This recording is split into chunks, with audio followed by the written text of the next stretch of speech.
Hello, everybody. This is lesson number 11, Be Content.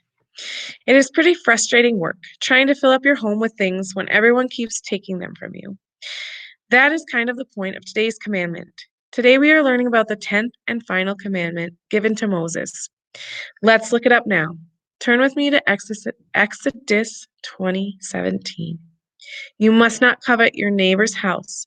You must not covet your neighbor's wife, male or female servant, ox or donkey, or anything else that belongs to your neighbor. The first thing we need to understand when studying this commandment is, what does covet mean?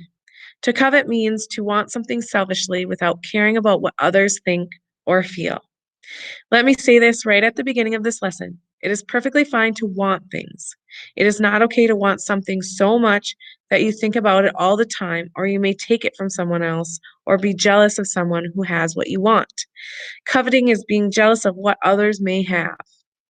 Now, Exodus 20:17 lists a few different things that we may jealously want. Look at the verse and tell me what things it tells us we must not covet.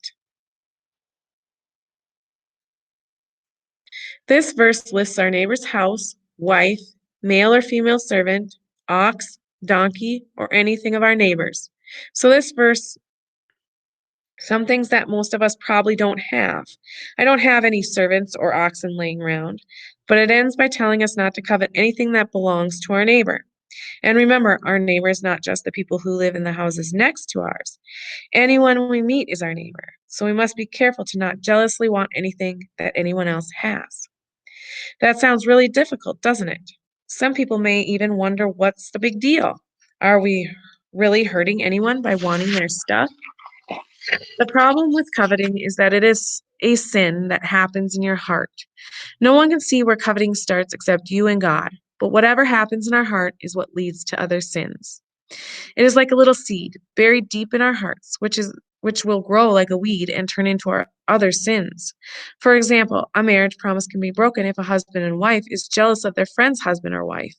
If you want something so bad that it makes you jealous of a friend, you may lie or steal to get what you want. There is even a story in the Bible of an evil king who coveted a field and murdered the field owner so he could have it. Coveting leads to other sins. Of course, even if you never lie or steal or kill when you jealously want things, coveting is still a big problem. Remember, the Ten Commandments are divided into two sections. The first four commandments are about how we can have a good relationship with God. The last six commandments are about how we can have a good relationship with our neighbors. When we covet, when we want something so bad that we think about it all the time, we stop thinking of our neighbors how we should. We focus on their stuff instead of focusing on how can we love them best. We cannot respect and love our neighbor when we are focusing on wanting their stuff. Like I said, coveting is a sin that happens in the heart. It does not start out as something we do, but as something we feel. Only God can see what is in our hearts. And when we covet, God sees that we are not content with what He has given us. Think about it. When we want more and more and more, it tells God that what He has given us is not good enough. When we focus on what other people have, we forget to thank God for what we have. That is a big problem because God has given us so much. Let's read Ephesians 5:5. You can be sure that no immortal, impure, or greedy person will inherit the kingdom of Christ and of God. For a greedy person is an idolater, worshiping the things of this world. If we worship the things of the world, we cannot worship God. Coveting means stuff is more important to us than God. When we covet, we cannot respect and love God like we should. So we see that coveting hurts our relationship with God and with our neighbors. So what are some things we can do to help us not to covet? How can we protect our hearts from wanting more and more and more and from being jealous of other people's stuff when the world tells us that that's okay and even a good thing? Well, of course, the Bible is the answer for us.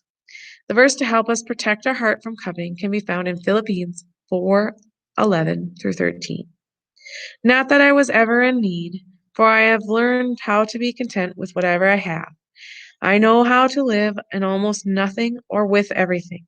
I have learned the secret of living in every situation, whether it is with a full stomach or an empty, with plenty or little. For I can do everything through Christ, who gives me strength. In these verses, Paul tells that no matter what, even in hard times when he didn't have much, he knew how to be content because he had Jesus to help him stay strong. Now let's look at Hebrew 1:35. Don't love money. Be satisfied with what you have, for God has said, I will never fail you. I will never abandon you.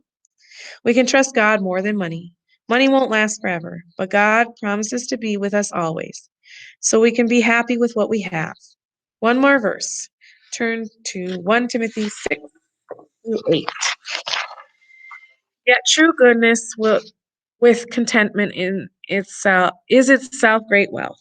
After all, we brought nothing with us when we came into the world, and we can't take anything with us when we leave it.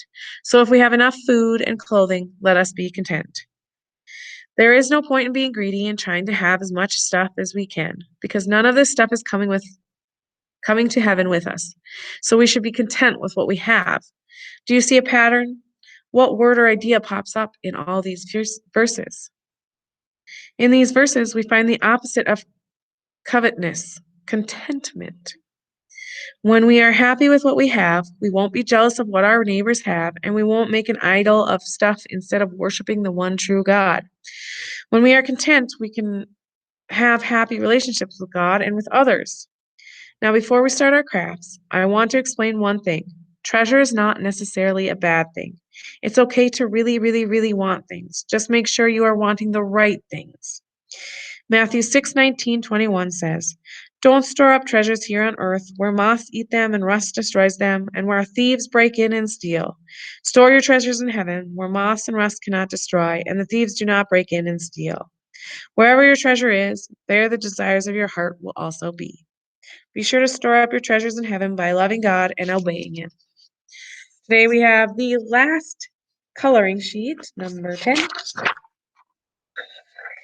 And we also have treasure chest craft. It should be a paper like this.